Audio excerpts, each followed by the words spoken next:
வணக்கம் நண்பர்களே. Jobs and partnership இந்த பக்கங்கள் அவர் என்ன சொல்கிறாருன்னா, இதுக்கப்புறம் இந்த ஜாப்ஸ்லாம் அது எம்ப்ளாய்மெண்ட் மாதிரி ஒரு வேலையாகவே இருக்காது. அது எப்படின்னா ஒரு பார்ட்னர்ஷிப்பாக மாறிடும் அப்படின்னு சொல்கிறாரு. அவர் என்ன சொல்கிறாருன்னா, இந்த ஜாப்லாம் எப்படி இருக்கணும்னா, எம்ப்ளாயி ஒர்க் பண்ணுறவங்க, எம்ப்ளாயர் இந்த ஓனரு, அதுக்கப்புறம் பீப்புள் அது யாருக்கு அவங்க அந்த சர்வீஸ் கொடுக்குறாங்களோ இவங்க 3 பேரும் சேர்ந்து ஒரு பார்ட்னர்ஷிப்பாக தான் இது ரன் ஆகும். இதுக்கு முன்னாடி நடந்த மாதிரி அந்த ஓனர் இந்த எம்ப்ளாயை கண்ட்ரோல் பண்ணிவிட்டு அவங்கள வச்சு இந்த சர்வீஸ் ப்ரொவைட் பண்ணலாம் இதுக்கப்புறம் நடக்காது.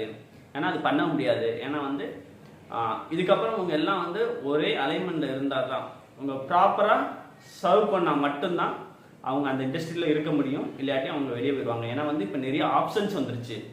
ஸோ முன்னாடி மாதிரி இல்லை அப்படின்னு சொல்கிறாரு. அதே மாதிரி இதை எக்ஸாம்பிளுக்கு என்ன சொல்கிறாருன்னா, இந்த பேங்கர்ஸ் முன்னாடிலாம் பார்த்தா பேங்க் லோன் வாங்குறதுக்கு அலையும். இப்போ பார்த்தா பேங்க்லேருந்து லோன் கொடுக்குறதுக்கு அவங்க அலைஞ்சிட்டு இருக்காங்க. மக்கள் தேடி தேடி கொடுத்துட்ருக்காங்க.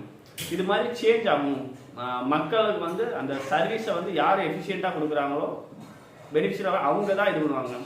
ஸோ இது எல்லா இண்டஸ்ட்ரியிலுமே இது நடக்கும் அப்படிங்கிறாரு. இப்போ பொலிட்டிக்கல்லே பாருங்கள், முன்னாடி இருந்தது வேறு, இப்போ எல்லாம் பாருங்கள் கம்ப்ளீட்டாக டிஃப்ரெண்ட்டாக இருக்குது. ஏன்னா எல்லாரும் சோஷியல் மீடியாவில் இன்ஃப்ளூயன்ஸ் ஆகிறாங்க.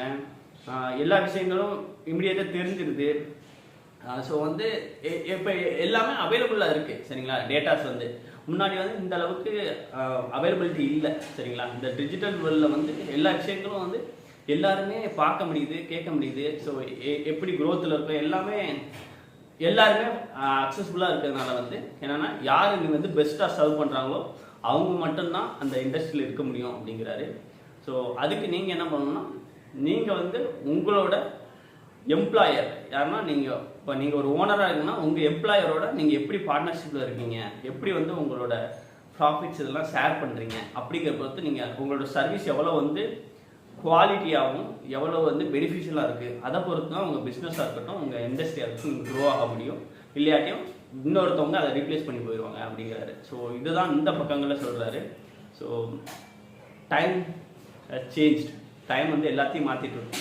ஸோ இந்த டைம் நிறைய விஷயங்களை மாற்றிட்டு இருக்கு. ஸோ அந்த டைம் மாற்றத்துக்கு மாதிரி நம்மளும் மாறி போயிட்டே இருக்கணும். இல்லை நான் அந்த பழைய மெத்தடை வச்சு தான் இருப்பேன், அதை வச்சு தான் நான் யூஸ் பண்ணுவேன்னா நீங்கள் அந்த இண்டஸ்ட்ரியை விட்டு வெளியே போக போகிறீங்கன்னு நினைக்கிறேன். சரிங்களா? ஸோ இதெல்லாம் புரிஞ்சுட்டு ஸோ உங்கள் இண்டஸ்ட்ரியில் எப்படி நீங்கள் எம்ப்ளாயர் இருந்தீங்கன்னா எப்படி எம்ப்ளாயரோட பார்ட்னர்ஷிப் வைக்கணும், எப்படி சர்வீஸ் பீப்புள் கொடுக்கணும்,